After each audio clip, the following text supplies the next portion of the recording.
You're watching Shalom TV, celebrating Jewish culture. Funding for Shalom TV has been provided by the following.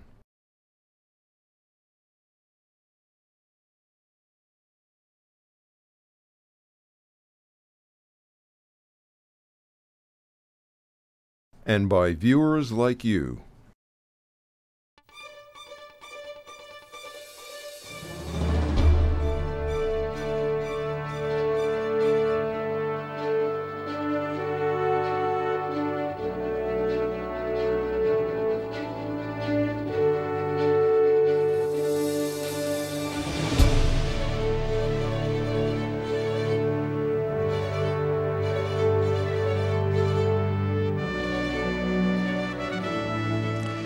From the 2011 General Assembly of the Jewish Federations of North America here in Denver, Colorado, I'm Mark Golub, and we're bringing you some of the highlights of the major events and major moments of this 2011 GA. But in addition to the wonderful speakers and breakout sessions, we also had the chance to speak to some of the participants themselves to get some of their thoughts and reactions. I'd like to share some of them with you now.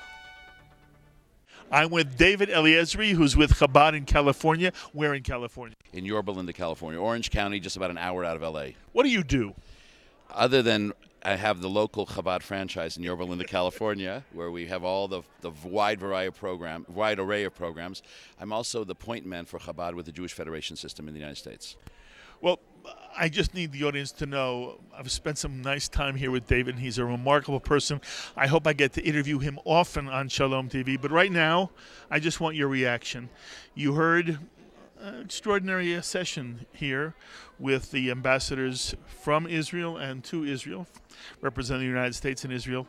What was your reaction, David? I thought it was a very interesting session because it gave us a deeper insight into the relationship between Israel and the United States, because both of them share this kind of American experience. Both went to Israel. One decided to stay for life, and the other one decided to come back to the United States and put himself into public service in this country.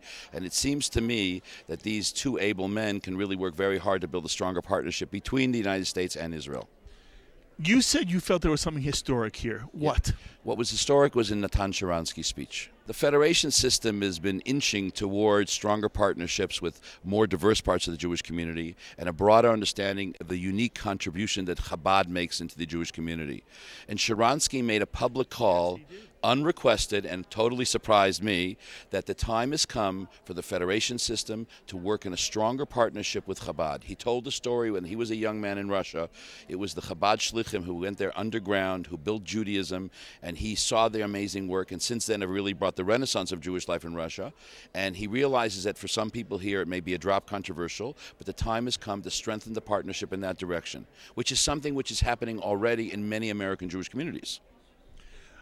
By the way, I thought of you when he said it, and I also thought his point, the overall point, was very well taken, that in essence, you don't worry about whether there are disagreements among groups within the Jewish community if the entire Jewish community is pulling together for a goal. His point about the Chabad example was that at the time of the Soviet Jewry movement, not every group that was involved agreed with each other, but their goal was the same, to free Soviet Jewry, and each group in its own way played a very important role. And then he gave this vivid, powerful example of how Chabad Shlichim were on the front lines in a way that no one else was. But what Sharansky understands now, and he's spoken about this already in many settings with Chabad rabbis, is that today that the work of Chabad is vital in the Jewish community. And the Jewish Federation system, he didn't explore this as deep as I wanted him to, but nevertheless, I'm very happy with what he said. The Jewish Federation system is only going to gain because we share the same goal, which is the vitality of Jewish life throughout the world. And we know how to get the job done. I mean, in an amazing kind of sense, when we had the terrible tragedy in Japan, the only Jewish organization on the ground in Japan was Chabad. We wanted to provide humanitarian relief. So here was the JDC and the organized Jewish community in America underwriting a Chabad bakery in a town in Japan where guys with beards and yarmulkes are giving bread to poor, hungry Japanese, which shows the strength of this partnership. We have the ability to put boots on the ground and to accomplish things. More importantly, our prime area of mission is the area of Jewish education and outreach. And that's where the Jewish Federation system can make a better investment, a good investment. They're doing many wonderful things already, like Birthright and many other programs, which we do partner with them on. But that partnership can be broadened only to benefit Jewish life. Now I want you to comment on something that again, the two ambassadors, Ambassador Oren, Ambassador Shapiro, said. They tried to explain to us that regardless of how the Jewish community today views the American-Israeli relationship, it is very, very strong, and that in some ways it is ideal. Not perfect, but in some ways ideal. Did they convince you? I am concerned when a government tells us the Jews do not have the right to build homes. If Jews can build in Beverly Hills and Chicago and Fort Lauderdale, they should be able to build homes in Jerusalem. So I'm somewhat troubled by the policy of the United States at this time. At the same time, there's something much more important. America is a Medina shel Chesed, a country of kindness, a country of goodness. The essence of American exceptionalism. It's a country, for instance, went to Europe, conquered half of Europe, rebuilt it, turned it back to its original citizens, and empowered them to build good lives for themselves, which is the same concept of Judaism. We recognize the uniqueness of each individual. So Israel, as a country which is the centerpiece of the Jewish people, the historical Holy Land, Eretz HaKodesh, the Holy Land, is so important to us. There's common values between the United States and Israel which are very, very important. So even though I may be concerned with some of the policies, on the other, but I do believe that because of this concept of kindness, of goodness in American society, and the protection of human rights, I believe there's common values between the United States and Israel which are absolutely vital and very important, and important for us to understand. And one more. Ambassador Oren says his dream is to one day be on the lawn of the White House watching the State of Israel and the Palestinians sign a peace treaty. David, do you believe that's the same dream that drives the Palestinian people? I don't believe that that's the same dream that drives the Palestinian people, and therefore, based on rulings of Jewish law, that giving up territory will endanger the security of the Jewish people, I think giving up any territory in the West Bank would put Israel in a mortal danger, just like we've seen already in the last 2 times we did it. We left southern Lebanon, we created one terrorist state. We left Gaza, and we created another terrorist state. And I fear for the security of Israel. So I believe that Ambassador Oren means well, but based on rulings in Jewish law which tell us to be extremely conservative when it comes to the security of the Jewish people, I feel for us to establish a Palestinian state on this side of the Jordan would endanger the security of the Jewish people and put millions of lives of Jews at risk. Yeah, I don't want to speak for Ambassador Oren, but I don't think he'd disagree with you.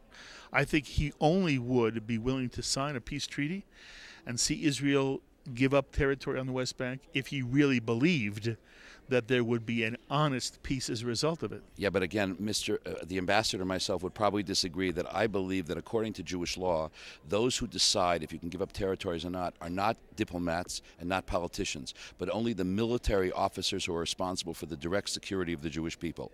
And I'm very skeptical if those military officers presently serving in the IDF and understanding the unique challenges, strategic and military challenges to Israel would agree. We all know that Sharon basically had to fire the top military echelon to leave Gaza because they didn't go along with him. And I'm pretty much convinced that the existing military structure would also say that this would put us in an inordinate risk. So I'm coming in from a whole different point of view. Jewish law says we want to know what is the opinion of the military, and if they say it's a risk according to Jewish law, we're not allowed to give up that territory. Now, politicians may say, like Prime Minister Rabin, who was a great man who served Israel, but in the end of his life, he was deeply troubled that he made a tremendous mistake with the Oslo Accords. He confided this, his daughter told us last week, he confided this in other close friends to him, because he took a risk for peace. Jewish law does not allow us to take a risk for peace because we cannot put in danger the lives of millions of Jews. David, what's been the moment that's touched you the most here at the GA?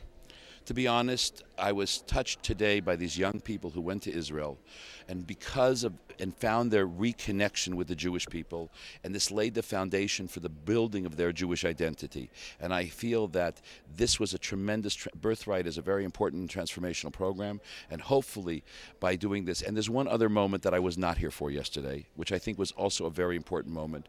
For the first time in the history of a GA, one of the speakers got up yesterday evening, and I was not here yet, and said we have to realize for Jewish continuity there has to be the learning of Torah. And for the conversation in the Federation world to turn to where we're talking about the learning of Torah, I think this is a fundamental shift for the Jewish Federation and something to be lauded. Yes. By the way, David has touched on the moment I believe was the most important moment in this Federation. We have to give credit where credit is going to do. I think that Jerry Silverman, a Jew deeply rooted in Jewish tradition, absolutely. and a Jew deeply cares about the Jewish people, Israel, and the Jewish traditions, I think he's bringing a special spirit to the Federation leadership. You're doing a marvelous job. I love talking to you. I love debating you. We'll talk often. With God's help. Thank you. David Eliezrie. I'm standing here now with Shai Held, who is receiving the 2011 Covenant Award. He is one of those who founded Machon Hadar, but he's been doing educational work for years and years, and tonight that work is being honored. First of all, Shai, what's it mean to you to receive the Covenant Award? Well, it's an incredible honor to have the Jewish community as a whole really recognize what we've been doing and what we've been building. I really see it as an incredible moment of growth for us as an institution and for the work we're trying to do. You know, you have brought a unique philosophy, a unique perspective that Machon Hadar is trying to implement. The Jewish world always talks about education. I mean, since you were a child, you've heard that. And now you've tried to do something innovative. All kinds of things that were thought of as irreconcilable or non-bridgeable, we're trying to bridge. So we want to be a place that is deeply enmeshed in tradition, committed to the authority of tradition, and totally unapologetically egalitarian. A place that is open to Jewish studies and general culture and secular literature, but never forgets that it's first and foremost a place of Torah. A place that really understands that learning Torah culminates in doing chesed. And so doing chesed is a very central piece of what it means to be a student, a Yeshivat Hadar. By the way, you say it so beautifully. I love it. And I love the fact that you talked about chesed, because it's not a word that's used enough in the general Jewish community. By the way, Shai, how has the Orthodox world dealt with you and responded to something like Machon Hadar when you are so strongly pluralistic and egalitarian in your approach?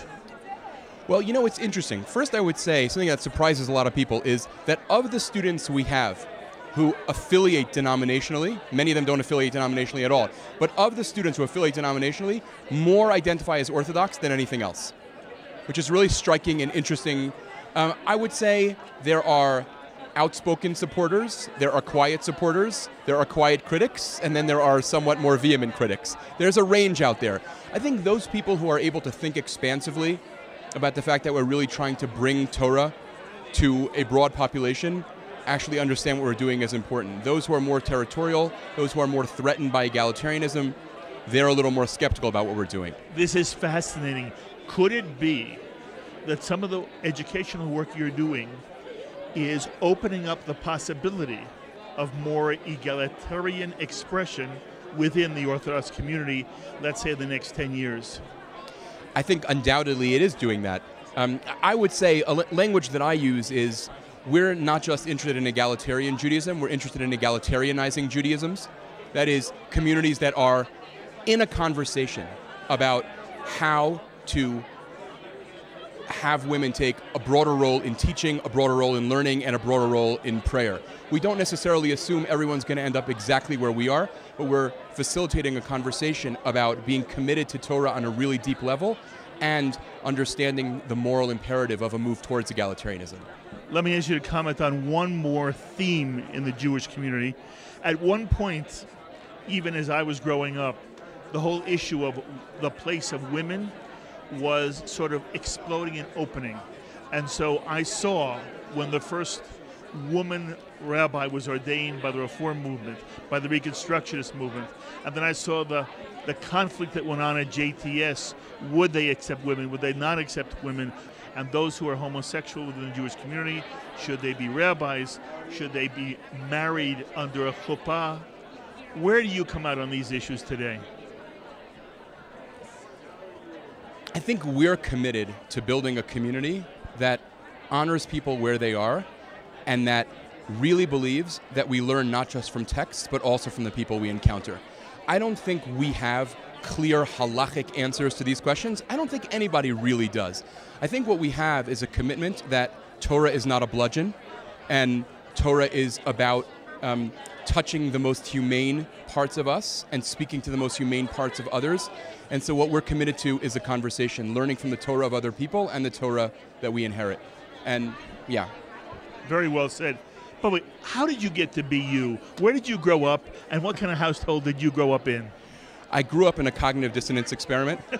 I grew up in Yeshiva Day School in Muncie in a non-observant home, the child of Jewish studies academics who were refugees from Europe and Palestine. Wow. Shai Held. Thank you. First of all, what's your sense after the first day of the GA this year, Danny? My sense after this is my 32nd GA is that there's some, people are happy, yes. They're glad to be together, but there aren't very many of them.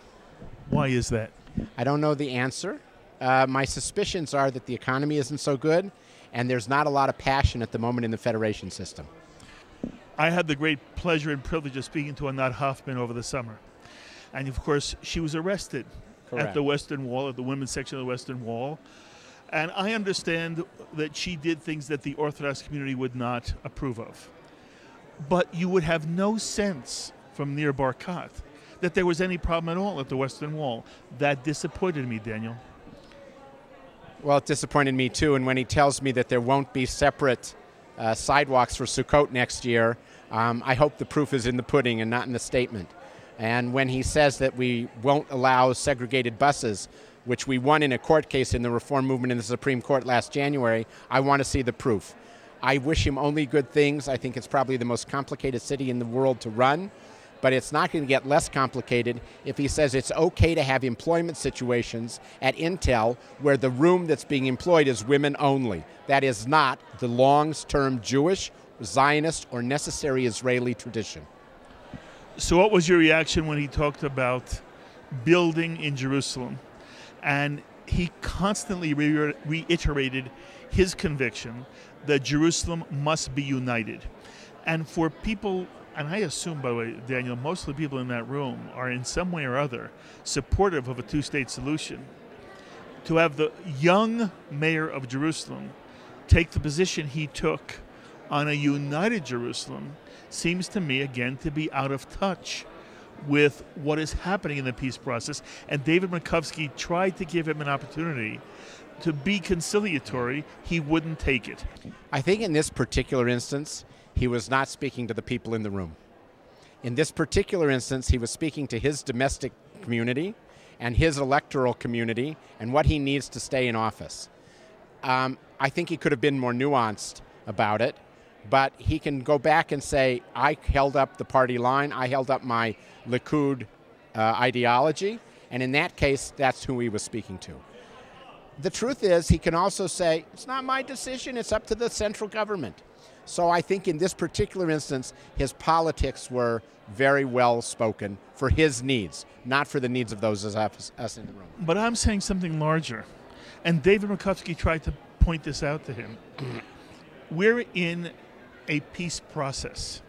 We want the world to feel that the Jewish people in the state of Israel is committed to a peace process.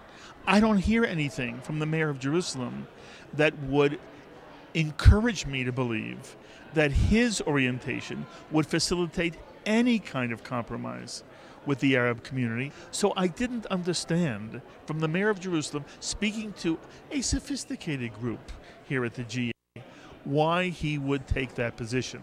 And again, I don't mean to put you on the spot. Okay. If you disagree, you can say so. But I'm telling you what I felt, and I want to know your reaction. My supposition is that he was unaware or chose to be unaware of the level of sophistication of the people in the room. And therefore, the general good speech of visiting mayors, be as they are, was hail, well-met fellow. And he wasn't going to get into the nuances. I think if you ask the people in the audience, they by and large would agree with you. I personally agree with you. I think he did not give the kind of direct answers which indicated, I'm in charge. Had Michael Bloomberg given those answers to the same level of sophistication of an audience in New York, they would have said to him, excuse me, you don't know what's going on in town? And I think we could have said the same thing. Okay, what's your sense right now about where the peace process stands? And Daniel, are you at the moment hopeful, or do you feel at the moment things have sort of come to a halt, stalled, and at the moment you're not optimistic? You know, Ben-Gurion said in 1939 when he was questioned as the head of the Jewish agency, how come you're going to cooperate with the British with having a Jewish brigade and at the same time the white paper? He said both and. I'm going to fight the war, no white paper, no war. I really think the Israeli population has come to the same conclusion.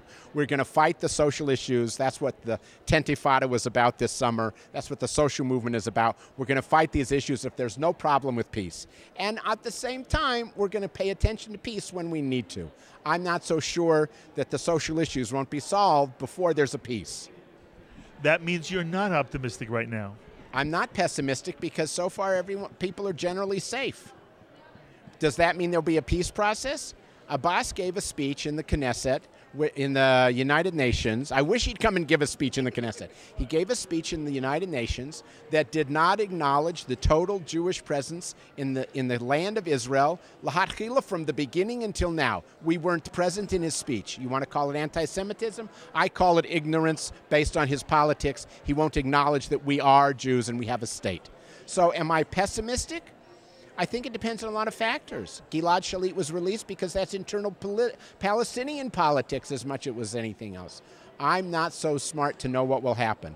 What I know is I think the social domestic issues will be solved before there's a real peace agreement. That doesn't mean we're going to have war. Then talk to me one moment about one area of the social landscape of Israel. It's the one that, of course, ARZA is deeply involved in, and that is Jewish pluralism in the state of Israel. Right. And that also, I was surprised to hear him sort of say, no, there's no real problem between the Haredim and the rest of the Jewish community, either in Israel or the world. I want sort of a state of the union from you. In your mind right now, Daniel, where does religious pluralism and the fight of the Reform movement, the conservative movement, all non-Orthodox movements here in America, and again, we do represent American Jewish pluralism. Right. But we are one people, and we want Reform Jews and conservative Jews and non-halachic Jews and non-Orthodox Jews to also feel a real bond with the state of Israel, and that's their home. It's a fight you've been engaged in now for years. Right. State of the Union, where do things stand now from your perspective? I think they stand on the upsurge. We're having a problem with keeping up with how many people want to be involved. Beit Daniel alone in Tel Aviv serves more than 125,000 people a year. Isn't that extraordinary? Extraordinary. So we are leading, our movement in Israel is leading a Jewish renaissance. Not everything is affiliated, but there's a Jewish renaissance. Our only problem is to find the resources to support our activities. What we need is enough resources to really make the point. Not 2 million or 3 million a year, 10 or 15 or 20 million a year, like other organizations, and we will knock their socks off about what Israelis really want to do. Daniel Allen, you are one of the good guys. This is one of the good guys who's helping the fight for all of us, and I'm not talking about fight within the Jewish community. This is the guy who's fighting for the Jewish people as a whole. I wish you kol tuva hatzlacha in all the work. Thank you. And I expect to sit with you often and share your wisdom. Thank you. My pleasure. Thank you very, very much.